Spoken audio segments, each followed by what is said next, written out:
Hello viewers, Assalamu alaikum. I am back, your host Aisha Tariq from Khawaja Fariz University of Engineering and Information Technology. We are discussing about our recommended book Physics for Scientists and Engineers, and the subject we are going to discuss are mechanics. It's chapter 3 vectors. So in this lecture we will know what are vectors and how should we treat them and what are their properties. So moving on forward, vectors. First of all हम vector को define करेंगे। Vector एक ऐसी quantity है जिसकी magnitude भी होती है और डायरेक्शन भी होती है।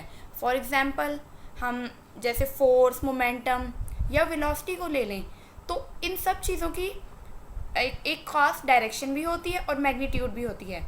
नेक्स्ट ऑन हम डिस्कस करेंगे वेक्टर और स्केलर में क्या डिफरेंस होता है। नेक्स्ट है कोऑर्डिनेट सिस्टम।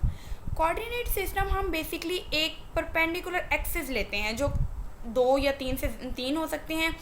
अभी जो हम डेली लाइफ में लेते हैं वो 2 या 3 हो सकते हैं, तो वो एक दूसरे को इंटरसेक्ट कर रहे होते हैं एक पॉइंट पे जिसको कहते हैं origin.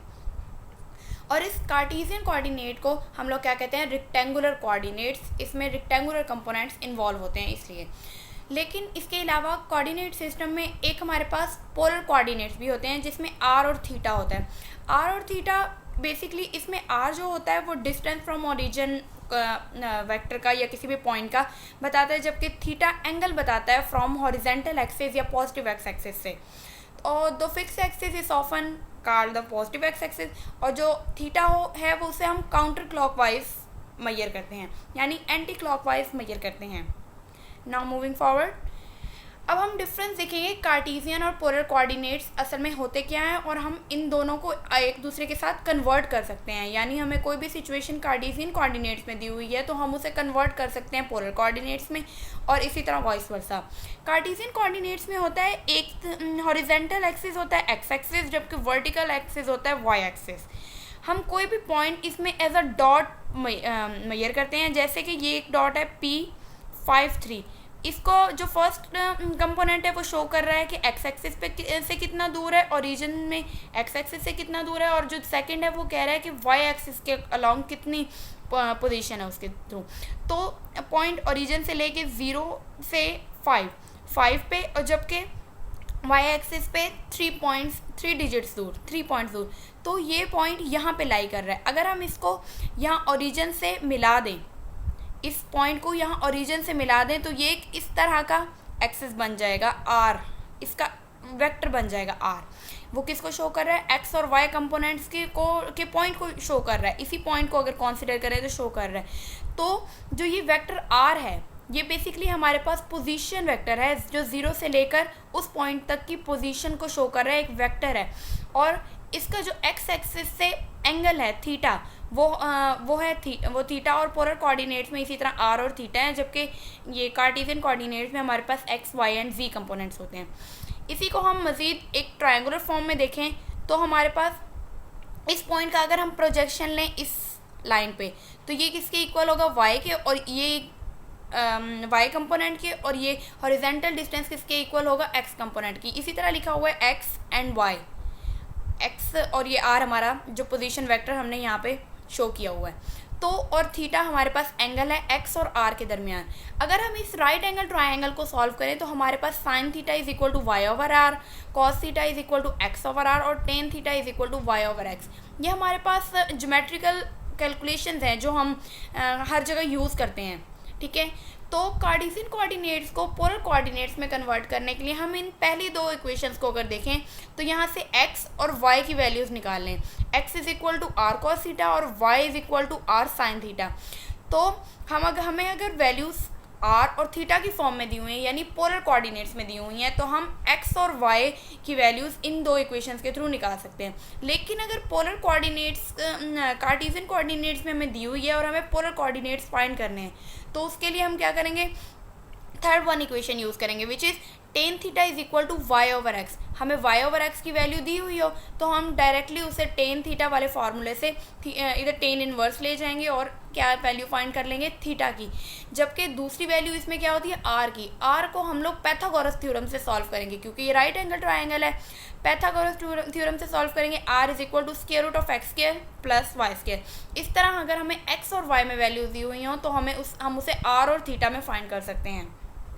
Next, vector and scalar quantities. हम इसमें डिफरेंस देखेंगे। स्केलर क्वांटिटी एक ऐसी क्वांटिटी है जिसकी कोई एक सिंगल अप्रोप्रिएट वैल्यू होती है और कोई एक यूनिट होता है, लेकिन उसकी डायरेक्शन नहीं होती। जबकि जो हमारे पास वेक्टर है उसका कोई ना कोई उसका एक मैग्नीट्यूड भी होगा, उसकी एक डायरेक्शन भी होगी, प्लस उसका कोई यूनिट भी होगा। जो भी यूनिट हम मेजर कर रहे हैं, जैसे लेंथ के लिए मीटर और मैथ के लिए लेंथ के लिए मीटर, और इसी तरह वेलोसिटी के लिए मीटर पर सेकेंड एक्सेट्रा। स्केलर क्वांटिटीज़ की हमारे पास एग्जांपल हैं temperature, volume, mass, speed, time and distance. जबकि वेक्टर क्वांटिटी के हमारे पास एग्जांपल हैं displacement, velocity, acceleration, force and momentum. अब इस एग्जांपल को हम पहले भी कंसीडर कर चुके हैं कि डिस्टेंस और डिस्प्लेसमेंट में क्या फ़र्क होता है। अगर कोई बॉडी ऑब्जेक्ट ए पे किसी एक वक्त में मौजूद है, तो थोड़ी देर अगर वो डिस्टेंस ट्रैवल करती है, वो एक यू टेढ़ा मेढ़ा इरेगुलर सा डिस्टेंस कवर करके यहाँ पॉइंट बी पे पहुँचती है, तो ये जो इरेगुलर सा डिस्टेंस उसने एक्चुअल में कवर किया, ये डिस्टेंस कहलाएगा। जबकि पॉइंट ए और पॉइंट बी को डायरेक्टली एक लाइन जिसे हम जोड़ दिए जाए तो वो क्या कहलाएगी, डिस्प्लेसमेंट। तो इसी तरह ये जो डिस्टेंस है जिसकी कोई डायरेक्शन नहीं है पार्टिकुलर, इसको हम कहेंगे स्केलर क्वांटिटी। जबकि ये एक डिस्प्लेसमेंट जो एक पॉइंट से लेके दूसरी पॉइंट तक एक एरो हेड के फॉर्म में शो किया गया, इसको हम क्या कहेंगे, डिस्प्लेसमेंट। और ये है एक vector quantity. Next, some properties of vectors. Vectors की अब हम कुछ प्रॉपर्टीज़ को डिस्क्राइब करेंगे। असल में हमारा जो फिजिक्स में वेलोसिटी, एक्सेलरेशन, फोर्स, मोमेंटम, इन सारी चीज़ों से जब वास्ता पड़ता है तो ये सारी की सारी एक वेक्टर है। इसीलिए हम एक वेक्टर की प्रॉपर्टीज़ को नेक्स्ट ऑन ज़्यादा स्टडी करने वाले हैं कि इसकी आखिर क्या क्वालिटीज़ हैं, क्या प्रॉपर्टीज़ हैं। फर्स्ट वन है इक्वालिटी ऑफ टू वेक्टर। अगर कोई दो वेक्टर्स उनकी मैग्नीट्यूड भी सेम हो और डायरेक्शन भी सेम हो तो ऐसे दो वेक्टर्स क्या कहलाते हैं, इक्वल वेक्टर्स। जैसे a is equal to b है। यहाँ पे मैं बोल्ड लेटर से शो कर रही हूँ वेक्टर को, लेकिन अगर आप लिखने में यूज़ करेंगे तो वेक्टर के ऊपर एक जैसे ये यहाँ पे एरो हेड का साइन लगा हुआ है, ये लगाएंगे या बोल्ड लेटर यूज़ करेंगे। Next property is adding vectors. अब दो वेक्टर्स को ऐड करना है। जब भी दो वेक्टर्स को ऐड करेंगे तो हमारे पास एक नया रिजल्टेंट वेक्टर बनेगा। क्या बनेगा, नया रिजल्टेंट वेक्टर, जिसकी एक खास मैग्नीट्यूड होगी और डायरेक्शन होगी। जैसे ये देखें, एक वेक्टर है a जबकि दूसरा वेक्टर है b। हम इसे हेड टू टेल रूल कहते हैं कि पहले वेक्टर की टेल से आखिरी वेक्टर के हेड तक अगर हम लोग एक वेक्टर ड्रा करें, रिजल्टेंट वेक्टर, तो वो क्या करेगा, इन दोनों वेक्टर्स के सम को शो करेगा। उसकी वैल्यू क्या किसके इक्वल होगी, इन दोनों वेक्टर्स के सम की। r is equal to a plus B. अब हमें ना एक और से सिचुएशन बताई गई हैं कि जो वेक्टर्स हैं ना, वेक्टर एडिशन, वो कम्यूटेटिव लॉ को होल्ड करती है। यानी अगर हम a में b प्लस करें या b में a प्लस करें तो वो क्या होगा, इक्वल होगा। जैसे कि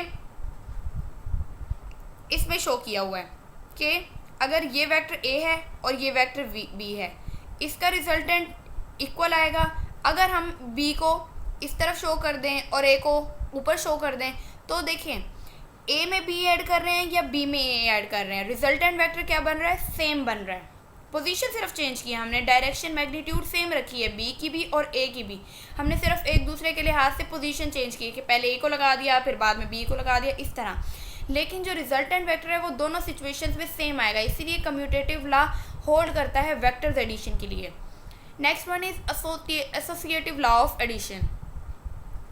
इसमें क्या बता रहा है कि पहले दो वेक्टर्स को ऐड करके तीसरे में ऐड कर दें, उसकी ऑर्डर चेंज भी कर दिया जाए तो जो वेक्टर सम है वो इक्वल रहता है। फॉर एग्जांपल अब ये देख लें, ये एक वेक्टर a है, ये b है, ये c है। तो अगर हम इन a, b एंड c को directly a plus B plus c से डिनोट करें तो वो भी एक वेक्टर आ रहेगा। लेकिन अगर हम इसको पहले b प्लस सी कर लें, यानी ये b प्लस सी वाली वैल्यू आ गई है, बाद में इसको a हम ऐड करें तो ये भी same a plus B plus C same vector बन रहा है। तो ये आप फर्दर ऑन ज़्यादा अच्छी तरह समझेंगे जब हम A B and C vectors की कोई ना कोई वैल्यूज़ दी होंगे विद डायरेक्शन, तो वहाँ पे आप देखेंगे कि एसोसिएटिव लॉ ऑफ एडिशन भी होल्ड करता है। नेक्स्ट है एक और हिंट पॉइंट उन्होंने दिया हुआ है कि वेक्टर क्वांटिटी वो है जिसकी मैग्नीट्यूड भी होगा, डायरेक्शन भी होगा और वो लॉज ऑफ वेक्टर एडिशन को ओबे करेगी। नेक्स्ट प्रॉपर्टी है negative of a vector. Negative of a vector क्या है?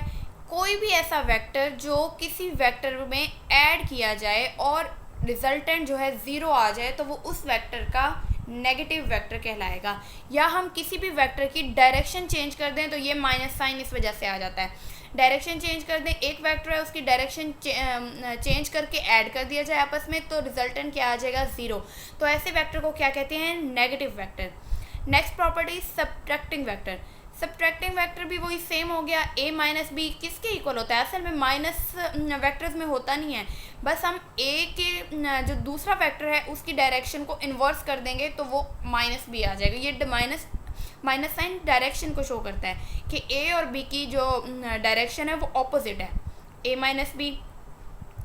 जैसे कंसिडर कर लें ये हमारे पास a वेक्टर है, असल में b वेक्टर इस डायरेक्शन में था लेकिन हमने माइनस बी लेना है इसलिए हमने उसके ऑपोजिट डायरेक्शन वाला वेक्टर लिया। तो जो इन दोनों के हेड टू टेल रूल के लिहाज से मिला रही है वैल्यू वो क्या कहलाएगी? a minus B. इसी तरह अगर हम a और दूसरी वैल्यू है b, अगर हम b से लेकर a तक पॉइंट लेंगे तो जो फाइनल वेक्टर है उसमें से माइनस करेंगे initial vector. Arrow head a की तरफ है ना इसलिए a में से माइनस किया b। Next one is multiplying a vector by a scalar. किसी भी स्केलर से अगर हम मल्टीप्लाई करें तो स्केलर टाइम वेक्टर बन जाएगा, यानी अगर हमने m से मल्टीप्लाई किया है किसी a वेक्टर को तो जो रिजल्टेंट होगा वो ma बन जाएगा, यानी m टाइम्स जो हमारे पास इनिशियल वेक्टर था वो बन जाएगा। नेक्स्ट है कंपोनेंट्स ऑफ अ वेक्टर। अब वेक्टर के कंपोनेंट्स क्या होते हैं? बेसिकली ये एक अप्रोच है, जब भी हम कोऑर्डिनेट सिस्टम में अपने वेक्टर को शो करते हैं तो हम उसके दोनों हॉरिजेंटल और वर्टिकल एक्सिस या एक थर्ड एक्सिस भी अगर हो z axis three coordinate system में तो उसमें जब हम वेक्टर की प्रोजेक्शन देखते हैं x एक्सिस के अलॉन्ग और y एक्सिस के अलॉन्ग जो वेक्टर बनता है एक्चुअली उसे हम कंपोनेंट ऑफ वेक्टर कहते हैं और या उसे रेक्टेंगुलर कंपोनेंट्स कहते हैं। जैसे कि अब ये वेक्टर a है, हमारे पास a वेक्टर दिया हुआ है जिसकी डायरेक्शन ये है और ये एंगल थीटा बना रहा है with respect to x axis. अब हमने इसकी एक प्रोजेक्शन ड्रा की x एक्सिस पे, तो ओरिजिन से लेकर इसके जहाँ तक प्रोजेक्शन बनी वहाँ तक एक न्यू वेक्टर बन गया जिसे हमने ax का नाम दे दिया, यानी ये x कंपोनेंट है ओरिजिनल और हमारे ओरिजिनल वेक्टर का। इसी तरह y एक्सिस पे जब हम इसका प्रोजेक्शन ड्रा करते हैं तो एक वेक्टर बनता है ay, उसकी डायरेक्शन सिर्फ y एक्सिस में होती है और इसकी सिर्फ x एक्सिस में होती है, लेकिन ये दोनों इस बेसिक जो हमारा ओरिजिनल वेक्टर है उसके क्या हैं? कंपोनेंट्स। इन दोनों को मिला के हमारा ओरिजिनल वेक्टर बनता है। कैसे बनता है? अगर हम देख लें प्लस के, यानी अगर हम देखें कि ये जो वेक्टर है वो रिजल्टेंट वेक्टर है तो हम x एक्सिस को यहाँ लिख देंगे, y एक्सिस को यहाँ पे शो करने के बजाय इस जगह पे हमने शो कर दिया तो हमारा क्या बन रहा है? ओरिजिनल वेक्टर बन रहा है जो एंगल थीटा पे है x एक्सिस के लिहाज से। तो वो कह रहे हैं कि जो कोई भी वेक्टर इसके कंपोनेंट्स की मदद से कम्प्लीटली डिस्क्राइब किया जा सकता है। अगर हम इस ट्रायंगल को देखें तो हमारे पास जो कॉस थीटा है वो इज इक्वल टू है horizontal component divided bye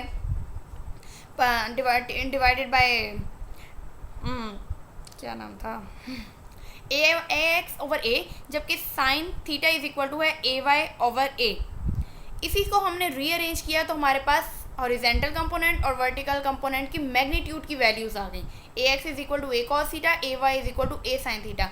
polar form में अगर हम इसको कन्वर्ट करना चाहें, हमने ये तो पोलर फॉर्म से कार्टेशियन कोऑर्डिनेट्स में कन्वर्ट किया है ना, अगर हम कार्टेशियन कोऑर्डिनेट से पोलर फॉर्म में कन्वर्ट करने चाहें, a और थीटा में कन्वर्ट करना चाहें तो a इज इक्वल टू होगा वही पैथागोरस थ्योरम के according ax square plus ay square का होल स्क्वायर रूट, जबकि theta is equal to tan inverse ay over ax।